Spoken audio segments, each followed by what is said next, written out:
Qatar's ties to the Muslim Brotherhood are raising concern as the country's emir wraps up diplomatic rounds in D.C. One America's Rion has more from Washington. As the Trump administration oversees billions of dollars in deals between Qatar and 5 major U.S. companies, a potential bargaining chip has been set in place to address Qatar's Muslim Brotherhood ties. Congressman Louis Gohmert told One American News that the State Department has willfully denied the Brotherhood's threat despite evidence and may obstruct President Trump's efforts.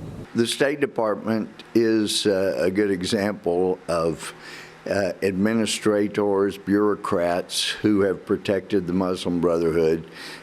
We know Egypt has declared them to be a terrorist organization. UAE and other Muslim countries have declared them to be a terrorist organization because they do support international terrorism. Qatar is home to the Muslim Brotherhood's top leadership. Yusuf al-Qaradawi, spiritual father of the Brotherhood, is based in Qatar. Hamas leader Khaled Mashal has long called Qatar home base. An Islamic media network and known Brotherhood mouthpiece Al Jazeera is based in the Qatari capital, Doha. Center for Security Policy Frank Gaffney reminds Americans to beware of any positive propaganda pushed by mainstream media about the Brotherhood's threat.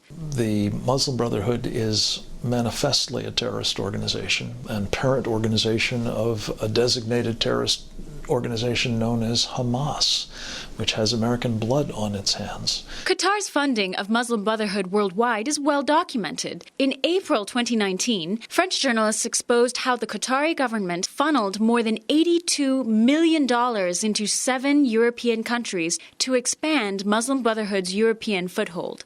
Recently, Qatar spent $1.5 billion on public relations firms in Washington to combat its anti-American reputation.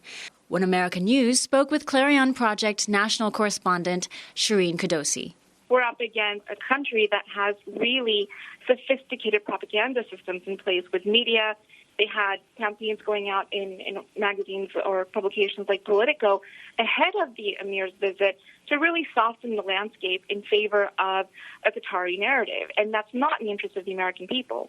Kudosi praises the Trump administration for unprecedented progress in the Middle East, but warns, especially after this week, we must remain vigilant about Qatar's true motives and its proven allegiance to the Brotherhood, reminding the Trump administration that Qatar is a Brotherhood supporter, and what the Brotherhood does is it first infects the mind in the form of covert psychological violence through weaponized storytelling. Kudosi says President Trump recognizes the core motivation of nations like Qatar and hopes that behind closed doors, bargaining chips are set in place to confront Qatar's troubling terrorist ties. I think when it comes down to for every nation, and this is one of the reasons I really support President Trump, because he tends to remember that this is really what the reality comes down to, is it comes down to survival. And for Qatar, it's about survival. And in America, we seem to forget that, and we need to remember that as we go into every single meeting.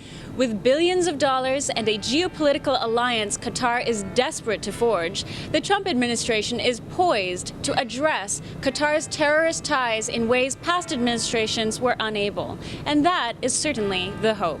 Rion, One American News, Washington.